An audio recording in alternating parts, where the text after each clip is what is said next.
Hallelujah, praise the lord. దేవుని నామానికి స్తోత్రములు కలుగును గాక. దేవుడు మరొకసారి వాక్యం చెప్పడానికి ఇచ్చిన అవకాశాన్ని బట్టి దేవాది దేవునికి స్తోత్రములు కలుగును గాక. ఈ రోజు నేను చెప్పే మాట ఏంటంటే ప్రేమ. ప్రేమ అంటే ఏంటిది? ఈ లోకంలో చాలా యవన పిల్లలు ప్రేమ అన్న పదాన్ని చాలా చులకన చూస్తున్నారు. ప్రేమ అంటే ఒక పిల్లని ప్రేమించడము, ప్రేమ అంటే ఒక పిల్లంపై తిరగడము, అదే ప్రేమ అనుకొని వాళ్ళ జీవితాన్ని నాశనం చేసుకుంటున్నారు. ప్రేమలో ఉన్న గొప్పతనాన్ని వాళ్ళు అర్థం చేసుకోలేకపోతున్నారు. చిరుమలు చూస్తున్నాడు, ఆ చిరుమలో బానిసగై అదే నిజము అనుకొని వాళ్ళ క్యారెక్టర్లో వెళ్ళిపోయి వాళ్ళ జీవితాన్ని నాశనం చేసుకుంటున్నారు. అంటే ప్రేమ అంటే ఏంటిది?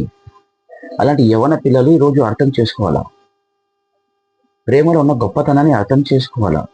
బైబిల్ స్పష్టంగా చెప్తుంది ప్రేమ అంటే ఏంటిది. మొదటి యోహాను 4:8 రాయబడింది, దేవుడు ప్రేమ స్వరూపి.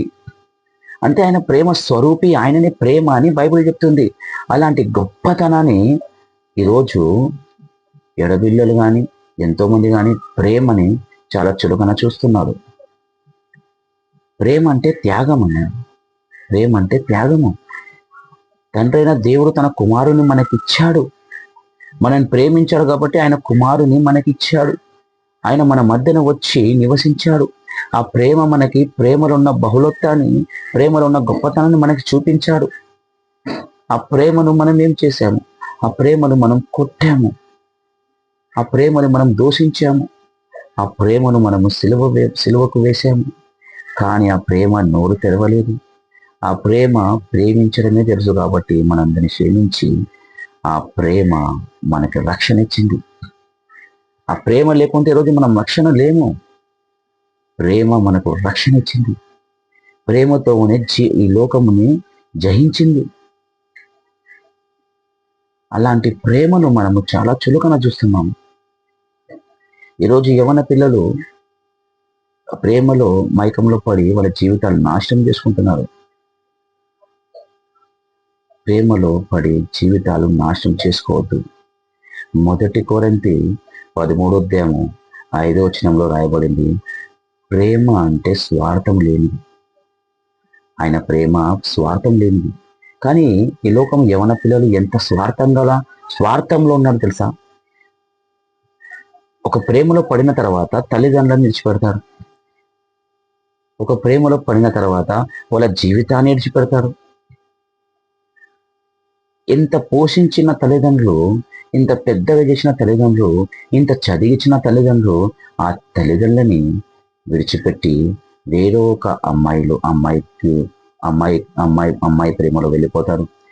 ఎంతో అమ్మాయిలు వాళ్ళ పిల్లలని సర్వించే తల్లిదండ్రులు, ఆ అమ్మాయి కూడా వేరే వెళ్ళిపోతారు.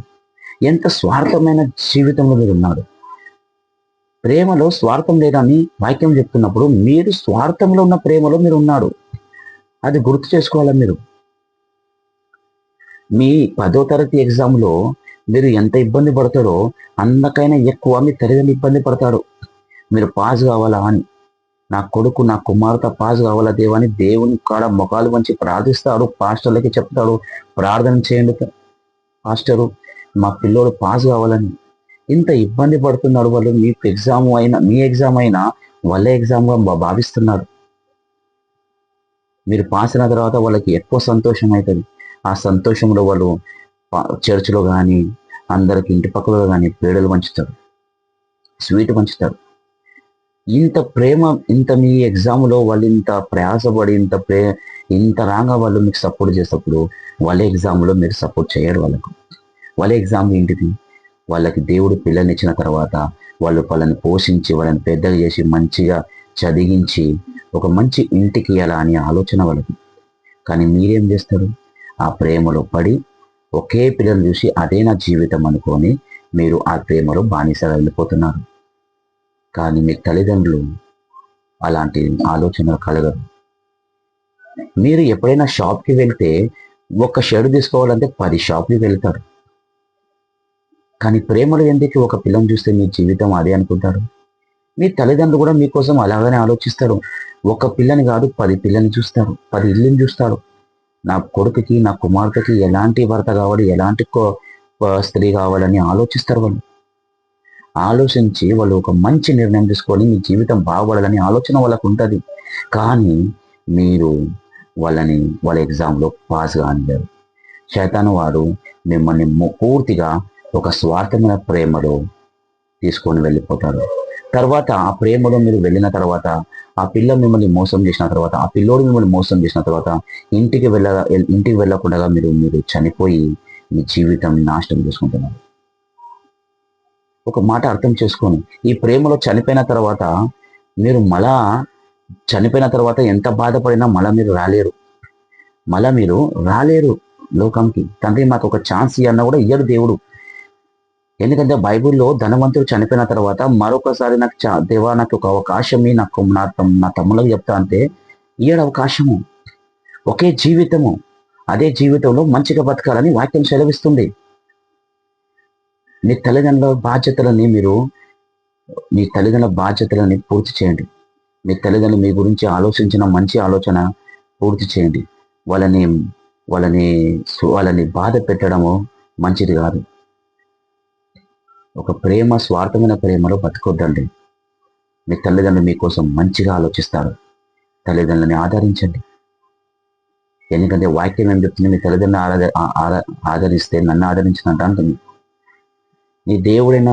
మీ తండ్రి అయిన దేవుడు, ఆయన ప్రేమలో ఎలాంటి స్వార్థం లేదు. అలాంటి ప్రేమను అర్థం చేసుకుని, గొప్ప ప్రేమను అర్థం చేసుకోండి. స్వార్థమైన ప్రేమలో కాదు. సైతాను వాడు మిమ్మల్ని గొప్ప ప్రేమను అర్థం చేసుకున్నకుండా స్వార్థమైన ప్రేమలో దించాడు. ఈ ప్రేమ విషయంలో చెప్పాలంటే చాలా మాటలు ఉండేవి, కానీ మీకు కొద్ది మాటల్లో నేను చెప్తున్నాను. ప్రేమ అంటే దేవుడు.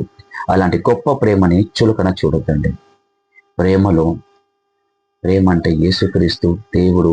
ఆ ప్రేమలో మీరు నడుచుకోండి. మీ తల్లిదండ్రులని ఆదరించండి, వాళ్ళని ప్రేమించండి.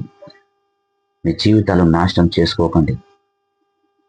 దేవుడు మిమ్మల్ని ప్రేమిస్తున్నారు, మీకు ప్రతి దినం ఇస్తున్నారు. ఆయన ప్రేమిస్తున్నాడు కాబట్టి మీకు ప్రతి దినం మీకు అవకాశాలు ఇస్తున్నాడు. ఆ అవకాశాన్ని మీరు మంచిగా ఉపయోగించాలి, మంచిగా నడుచుకోవాలి. ప్రతి దినం ఒక నూతనగా జీవించండి. ప్రేమలో ఉండండి, దేవుని ప్రేమలో ఉండండి. ఈరోజు దేవుడు మనకి ప్రేమ విషయంలో చెప్తున్నారు. ప్రేమ విషయంలో చాలా మాటలు ఉన్నాయి, కొద్ది మాటలతో ముగిస్తున్నాను. ప్రేమ అంటే దేవుడు. ఆ ప్రేమని చులకన చూడొద్దండి. ఈరోజు ఈ ప్రేమ దేవుడు మీ ప్రేమ ఎల్లప్పుడూ దేవుని ప్రేమ మీలోన ఉండాలని కోరుకుంటున్నాను. ఈ చిన్ని వాక్యము దేవుడు ఆశీర్వదించును గాక. ఆమేన్.